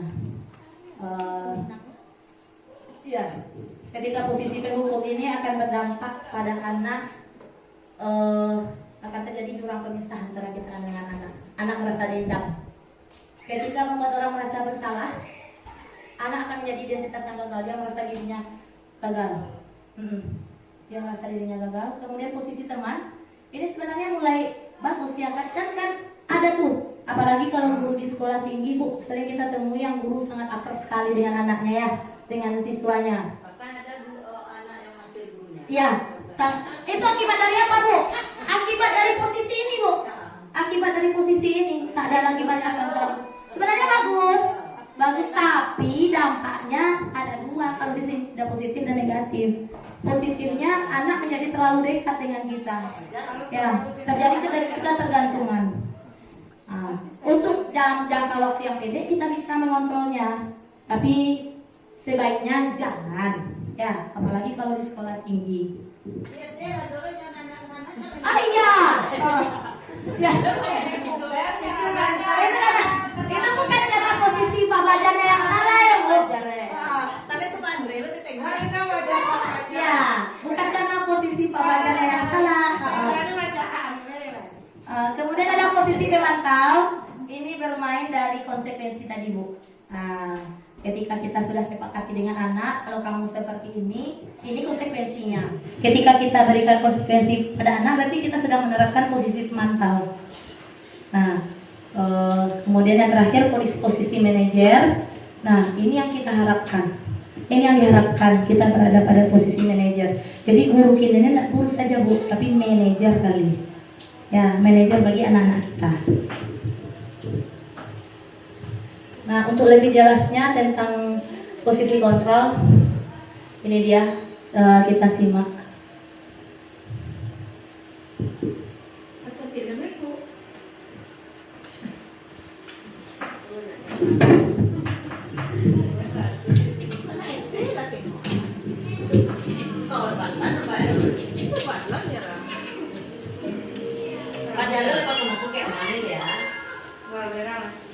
Sini kamu. Sini kamu. Ya, ini posisi PU. Saya tidak ketemu yang anak istri. Kamu deh, pasti terlambat. Maaf Bu, saya Apa? Apa coba? Alasan kamu apa lagi? Kapan sih kamu tidak terlambat? Malas sekali ya kamu jadi anak. Dasar pemalas. Gak kapok-kapok sih kamu. Sudah berapa kali terlambat? Sana. Kamu pilih lapangan basket 2 kali. Itu kenapa saya harus ke lapangan basket Bu? Kenapa? Kamu melawan ibu? Berani-beraninya jawab. Sudah terlambat, masih berani jawab pula. Sekarang, keliling lapangan basket 5 kali sekalian. Biar kapok. Dia terlambat Cepat. keliling lapangan basket. Pergi sana ke lapangan basket. Posisi pemukul biasanya berbicara dengan nada tinggi, menghardik, Ciri-cirinya, Bu. Ciri-ciri posisi PU. dan menyindir. Hukuman bisa berupa fisik maupun psikis.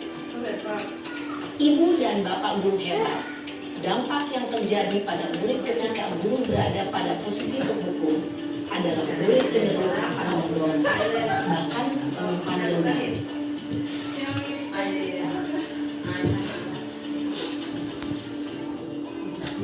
Nah, ini yang kedua, posisi pembuat merasa bersalah.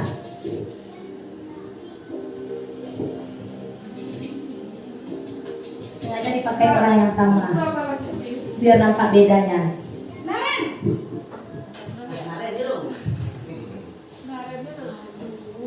Pagi Bu. Naren. Kamu kenapa terlambat lagi, nak? Ya Tuhan, Naren. Kamu senang ya bikin ibu susah ya? Kalau kamu terlambat lagi, nanti ibu yang ditegur bapak kepala sekolah, nak. Disangka ibu tidak bisa membina kamu. Duh, gimana ini? Maaf Bu. Duh, Gusti Naren, Naren. Kamu suka ya kalau ibu ditegur bapak kepala sekolah? Terus, sekarang ibu harus tulis apa ini di buku absen? Ini kamu sudah sering terlambat loh. Ibu harus apa coba? Maaf Bu. Maaf sekali. Ya sudah, lain kali jangan bikin ibu susah lagi ya nak ya. Ibu tidak akan kuat lagi kalau kamu begini terus. Bisa jantungan kalau ibu tegur bapak kepala sekolah. Sana cepat ke kelas. Maaf ya Bu. Maaf sekali. Sekali, sekali. Iya. Posisi pembuat rasa bersalah Ini berbicara ciri-cirinya. dengan nada tenang, cenderung lembut. Namun kata-kata yang diutarakan membuat murid merasa menjadi orang yang gagal, memandang buruk dirinya sendiri, merasa tidak berharga, dan tidak sanggup membahagiakan orang lain. Ketika guru mengambil posisi pembuat rasa bersalah, murid akan menganggap dirinya yang bersalah dan ia akan menyimpan emosi negatif tersebut di dalam dirinya.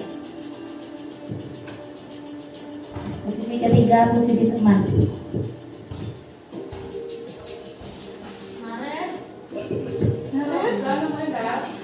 Dia sengaja diambil contohnya orang yang sama biar nampak perbedaannya. Naren, itu Bu Resti. Selamat pagi Bu. Wah, sudah pagi ya sayang. Iya Bu. Habis jadi saya membangunkan saya Bu. Ekspresinya Bu, ekspresinya kan lembut sekali pada anaknya tuh. Kok terlambat sih? Iya Bu. Iya. Saya memang terlambat bangun tadi. Jadi biarpun saya lari kencang, tetap gak kejar Bu. Ya sudah sana. Nanti lain kali larinya lebih kenceng lagi ya. Biar gak terlambat lagi. Bikin seneng ibu. Demi ibu. Nah, ini Bisa dia. kan? Bisa lah Bu. Ya sudah sana masuk kelas. Ibu beresin urusan absen kamu. Kamu ini ada-ada saja. Jadi si anak berharap ibu itu lah pikir terus.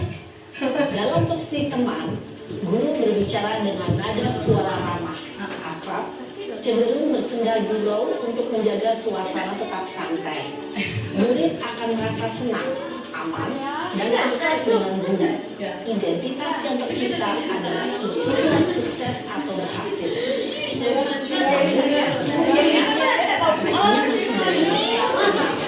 Maka ada faktor ketergantungan dari murid kepada orang tertentu. Di sini guru aksennya, sehingga di lain waktu murid bisa berperilaku baik, namun hanya kepada orang-orang tertentu saja. Posisi keempat, posisi pemantau. Masih Naren.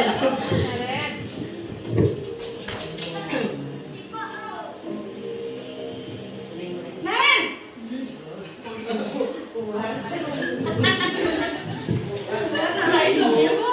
Naren, apa peraturan sekolah kita tentang jam berapa kita harus masuk sekolah? Kita harus di sekolah jam 7 Bu.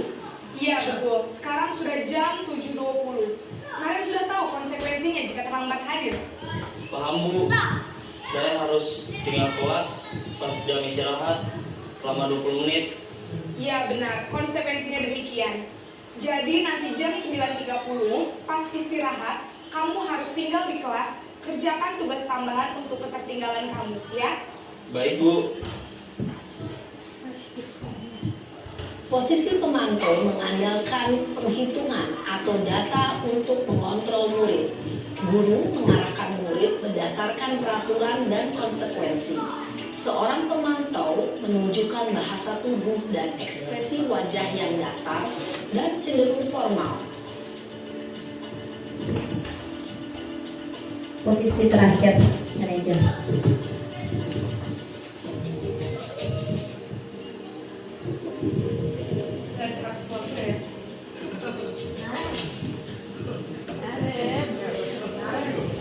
Naren!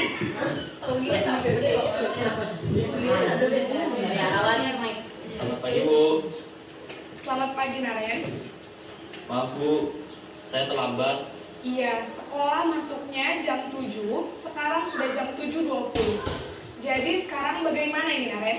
Maaf Bu, saya lupa setel alarm saya semalam. Baiklah, menurut kamu, keyakinan sekolah yang mana yang perlu kamu tingkatkan?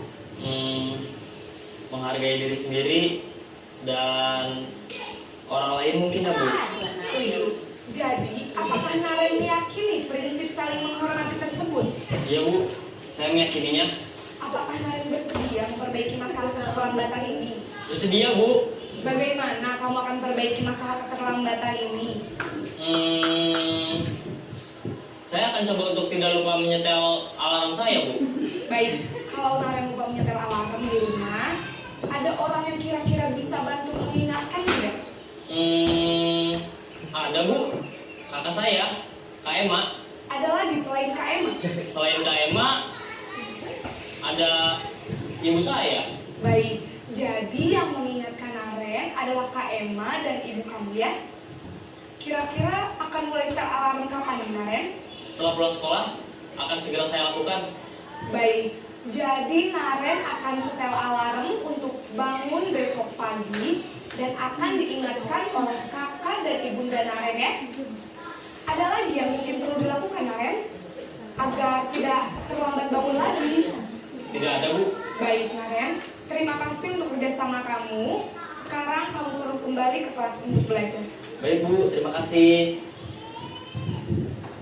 Posisi manajer adalah posisi kontrol yang disarankan untuk membimbing murid memiliki sikap disiplin yang positif, yaitu murid yang mandiri, bertanggung jawab, dan dapat memecahkan masalah.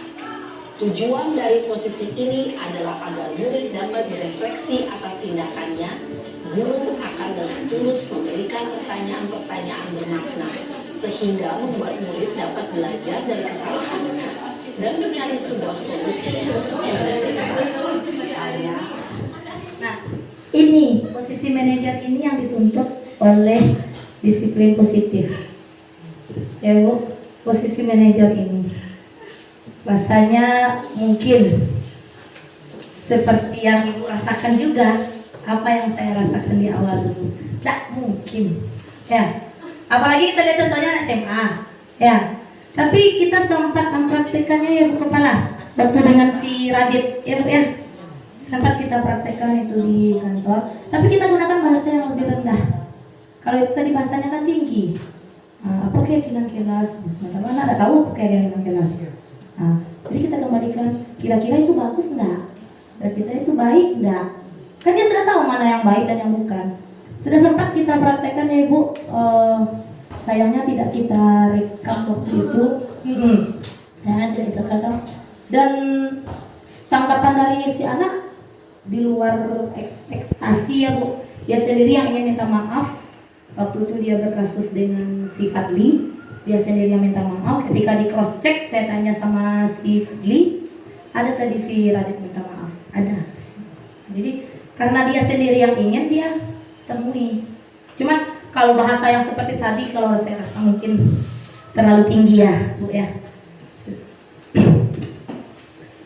Kemudian ini pernyataan yang dikeluarkan oleh kita sebagai guru sesuai dengan posisi kontrol tadi. Saya kecewa sekali dengan kamu. Kira-kira dari 5 posisi kontrol tadi, pembuku, membuat rasa bersalah, manajer, memantau, kira-kira yang mana dia? Teman, membuat rasa bersalah. Kemudian kamu tidak pernah benar melakukannya. Kamu tidak pernah benar. Apa yang kamu lakukan selalu salah. Posisinya kira-kira hukum ya Bu? Ya. Ayolah lakukan demi Ibu. Tadi ada di video. Posisi apa itu? Teman, ya. Apakah kamu mau mendapatkan stiker bintang hari ini? Nah, ini kira-kira dilakukan oleh posisi pemantau ya. Pemantau. Konsekuensi ketika dia melakukan sesuatu, dia dapat bintang. Bagaimana kamu bisa menyelesaikan masalah hari ini? Manajer, kamu selalu yang paling terakhir, selalu kamu. Pembuku, ya. Kita cek, cross check, ya. Hampir semua tadi benar ya Bu ya. Nah, seharusnya di mana kita? Seharusnya kita bergerak pada posisi pemantau dan manajer. Itu idealnya ya Pak, Bu. Idealnya. Diharapkan idealnya kita berada pada posisi pemantau dan manajer. Paling bagus di posisi manajer.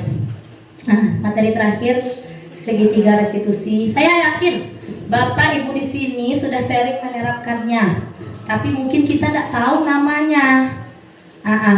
Ini yang harusnya dilakukan oleh posisi manajer. Saya yakin mungkin tidak lengkap diterapkan, tapi kita ada diterapkan, tapi mungkin bisa jadi tidak lengkap, atau mungkin bisa jadi diterapkan semuanya, tapi kita belum tahu istilahnya, Bu. Nah, segitiga restitusi ini kita ada 3 langkah. Yang pertama yaitu menstabilkan identitas, validasi kebutuhan, dan terakhir menanyakan keyakinan. Nah, kita lihat satu persatu. Menstabilkan identitas. Ini bertujuan untuk membuat anak yang merasa gagal karena berbuat salah menjadi merasa positif terhadap dirinya. Ini berangkat dari teori bahwa setiap manusia pernah melakukan kesalahan. Karena tidak ada manusia yang selalu benar. Pembelajaran itu ada karena adanya salah. Nah, seperti itu. Kata-kata yang diucapkan guru biasanya ini, berbuat salah itu hal manusiawi, tidak ada manusia yang sempurna. Bapak ibu juga buat salah, ya kita pasti bisa menyelesaikan ini dan seterusnya. Ini kata-kata yang biasa diucapkan oleh guru. Kemudian tahapan yang kedua yaitu validasi kebutuhan. Apa tujuannya? Tujuannya untuk membantu murid mengenali kebutuhan dasar yang 5 tadi, Bu. Kebutuhan dasar yang 5 tadi. Kebutuhan akan kebebasan, bertahan hidup, penguasaan, kesenangan. Untuk dasarnya itu supaya kita bisa memenuhinya. Nah, ini berangkat dari teori bahwa setiap tindakan manusia itu dilakukan untuk memenuhi kebutuhan. Nah, itu teorinya. Apa kata-kata guru biasanya digunakan pada ini? Kamu bisa saja melakukan hal yang lebih buruk, tapi kamu tidak melakukannya. Kamu pasti punya alasan untuk melakukannya. Misalnya nih, kayak kamu anak apa tinju, Bu? Mau ngapa tinju? Bukan itu.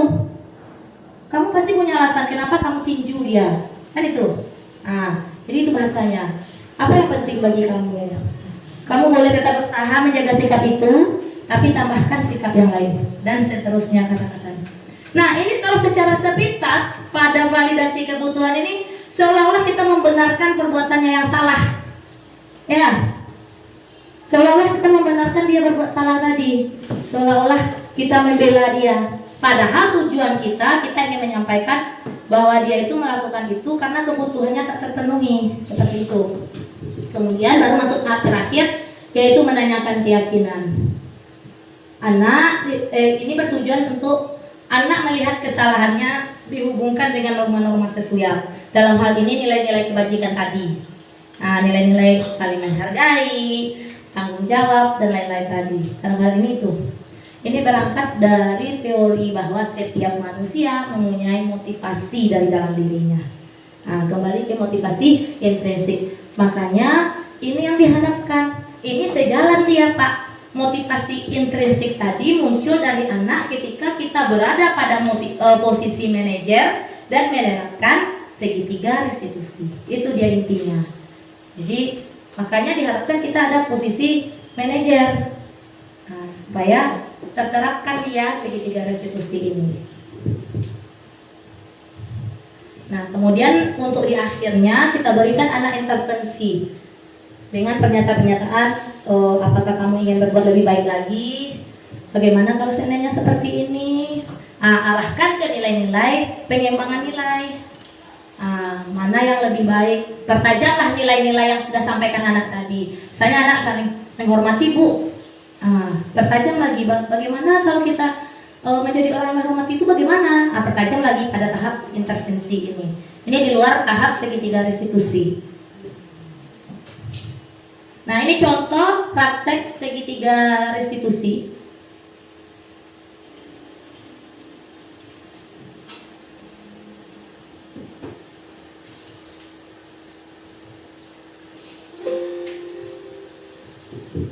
Siang, Sarah.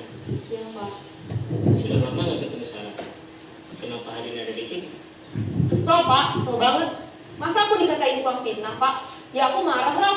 Aku balik ngatain Eka di depan kelas. Kesel banget. Oh, begitu. Ya pasti kamu marah dan kesal. Bapak juga akan marah apabila ada yang menuduh Bapak seperti itu. Kemudian, pada saat itu, kamu mau melakukan apa? Ya saya langsung ngatain Eka lah, Pak. Kesel banget. Saya bentak-bentak dia depan teman-teman lain. Oh, begitu. Pasti kamu melakukan seperti itu karena suatu alasan tertentu, kan?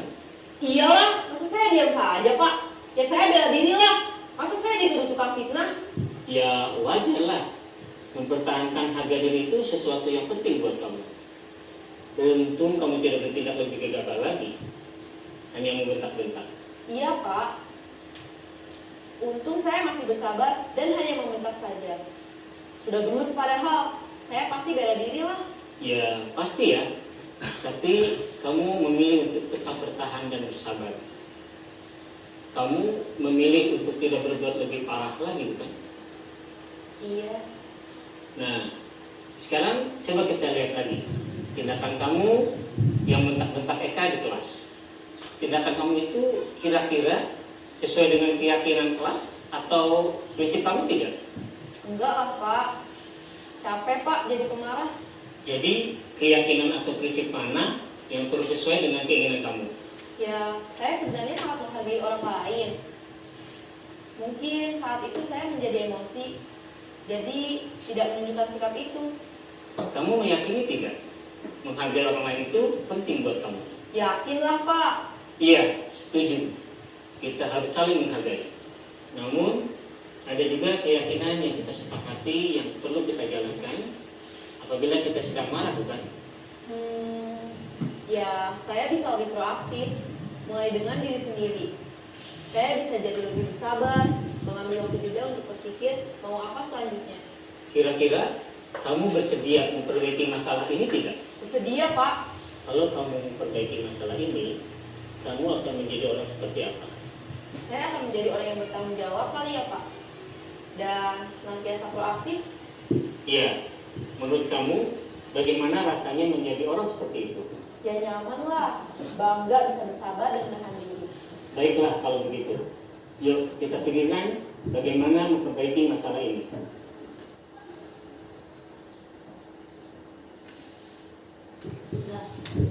Itu contoh penerapan segitiga restitusi.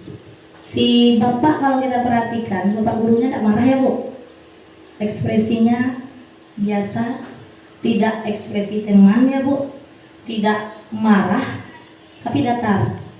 Nah ini kebetulan contoh yang saya dapatkan untuk anak SMA, jadi memang bahasanya agak tinggi. Jadi kalau kita mau mencoba mempraktekkannya di kita, perhalus lagi bahasanya. Ganti saja keyakinan kelas itu dengan apakah itu sesuai, apakah itu baik. Anak SD sudah pasti bisa membedakan baik atau buruk. Nah, ganti saja bahasanya Pak, seperti itu. Nah ini beberapa contoh pengalaman dan praktik yang dilakukan di kelas saya ketika menyusun keyakinan kelas dan kesepakatan kelas. Ini tahap pertama yang saya lakukan, memberikan penjelasan tentang perbedaan kesepakatan kelas dan keyakinan kelas. Jadi kalau kesepakatan kelas tadi arahnya ke peraturan, kalau keyakinan kelas arahnya ke nilai-nilai tadi ya. Kemudian ini saya gunakan medianya kertas sticky note, dan saya bagikan kepada siswa. Setiap satu kertas mewakili satu kesepakatan kelas dan satu keyakinan kelas yang mereka inginkan, Kemudian ini tahapnya mereka menuliskan. Ini tahapnya saya minta mereka menempelkan di kertas buram atau bahasa kitanya kertas koran. Dan ini tahap akhir. Tentu anak itu dari pendapatnya nanti ada yang hampir sama, ada yang berbeda. Jadi yang hampir sama itu kita samakan, kita jadikan. Maka jadilah nanti kesepakatan kelas dan keyakinan kelas. Jadi nanti tempel saja di dinding kelas kita. Seperti itu. Ini contoh video penerapan segitiga restitusi yang saya lakukan. Mungkin bisa kita potong sedikit saja, kita tonton ya Bu, karena mengingat waktu.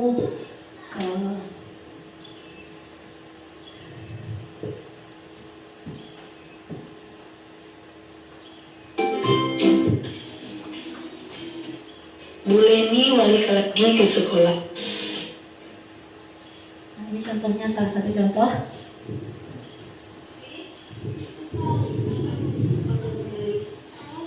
Kenapa? Ada yang bisa diceritakan?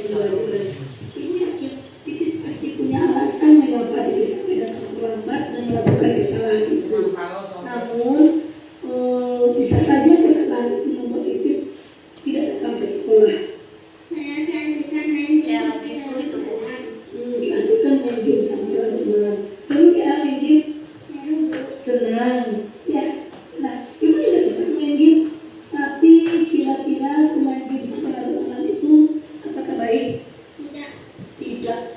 Nah, kita boleh kita bermain game, tapi kita mau merubah caranya. Nah, apa yang kita sepakati sebagai keyakinan kelas? Apakah main game sampai larut malam itu sesuai dengan keyakinan kelas kita? Tidak, Bu, saya tidak disiplin. Titis tidak disiplin. Kira-kira kalau Titis menjadi orang yang disiplin, apa yang Titis lakukan? Saya tidak akan jalan bangun lagi. Titis tidak akan jalan bangun lagi. Bagus. Kira-kira siapa yang bisa mengingatkan Titis? Ibu. Selain tidak jalan bangun lagi, diingatkan oleh ibu ada lagi. Saya akan beristirahat. Iya, Titis akan beristirahat. Baik. Nah, Titis punya solusi, tapi Titis tidak bangun lagi, akan diingatkan oleh ibu dan beristirahat. Ya. Nah, sekarang apa yang akan Titis lakukan? Saya akan menjadi tamu ibu tentang kejadian ini. Dan saya akan menjadi tamu ibu semesta Allah. Titis akan memberitahu ibu tentang kejadian ini dan minta tolong ibu sekarang ya. Baik, bagus sekali. Nah, sekarang Titis boleh kembali ke kelas, lanjutkan belajar. Jangan lupa nanti sepulang sekolah temui ibu dan sampaikan apa yang Titis rencanakan. Iya.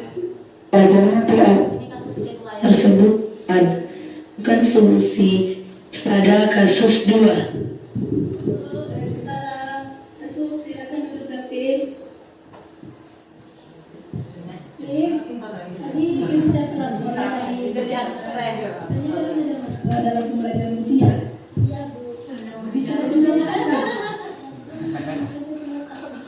Tapi bermain bersama kelas sendiri?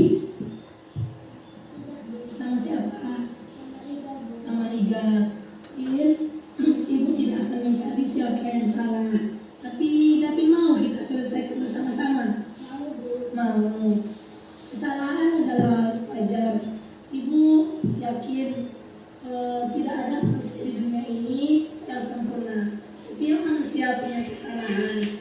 Ibu yakin Davin pasti punya alasan bermain di kertas dalam jam belajar. Pasti seru ya? Iya, Bu, seru. Seru. Ibu juga suka senang bermain di kertas.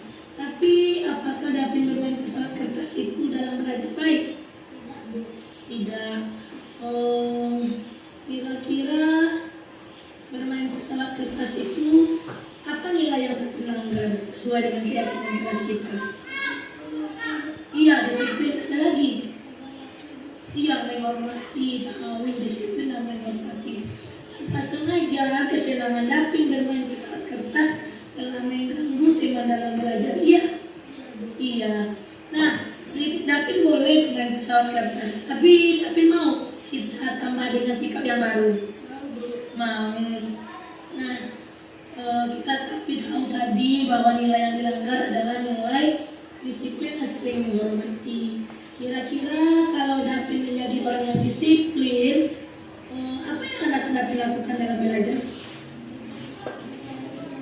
Bagus, tidak bermain pesawat kertas. Ada lagi?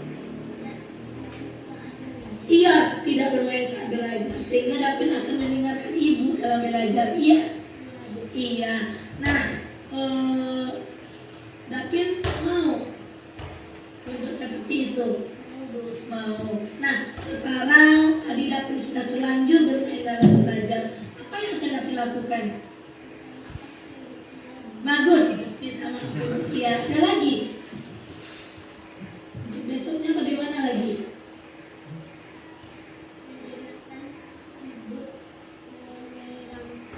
Itu Iya, murni dari dia sendiri. Tak main lagi ya. Nah, iya bagus. Itu solusi yang Davin tawarkan. Nah, sekarang silakan Davin kembali ke kelas. Ada kasus. Nanti dia sudah belajar. Tapi jawaban yang terakhir itu murni dari dia sendiri tuh. Akan rencana Di luar konsep tuh. Padahal konsepnya beda, kenyataannya. Mungkin Bu Tia tahu ya, konsepnya beda ya Bu ya. Tapi murni dari dia jawabannya. Nah,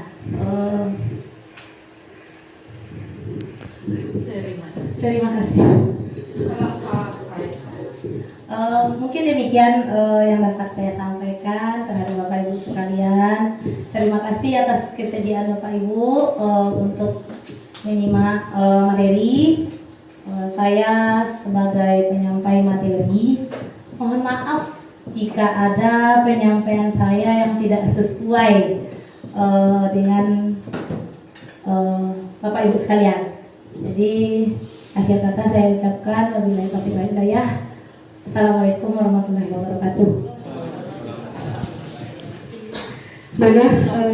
Terima kasih banyak kita ucapkan kepada narasumber yang sudah memberikan penjelasan terhadap budaya positif yang bisa kita terapkan di sekolah kita.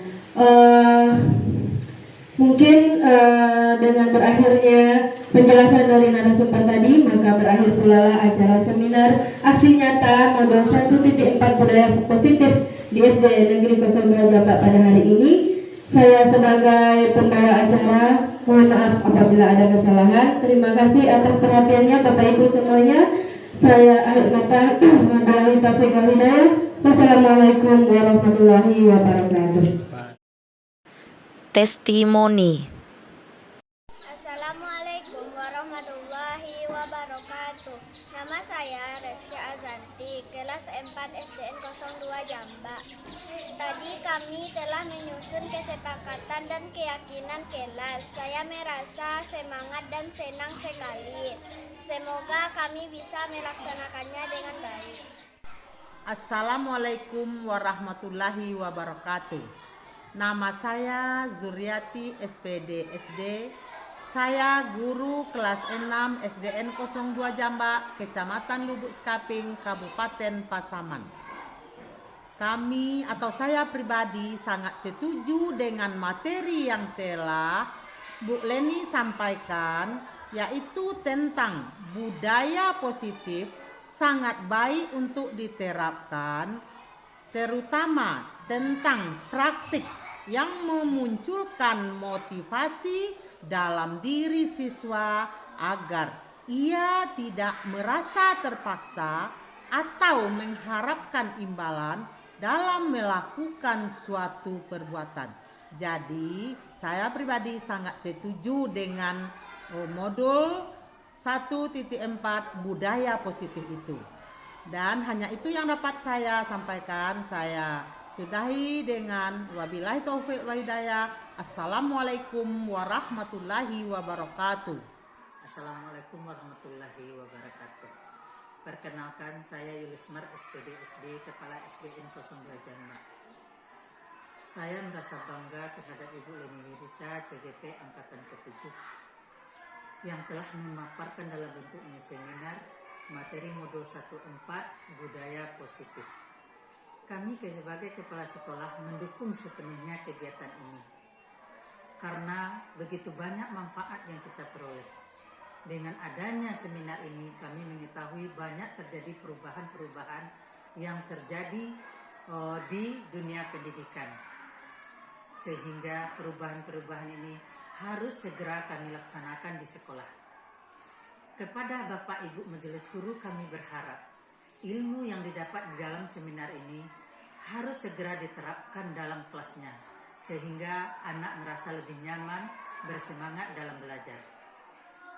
Dan kami juga bermohon, budaya positif ini hendaknya menjadi budaya dalam kehidupan murid-murid kita, karena budaya positif ini sesuai juga dengan visi misi Kabupaten Pasaman di mana SD 02 Jambak berada.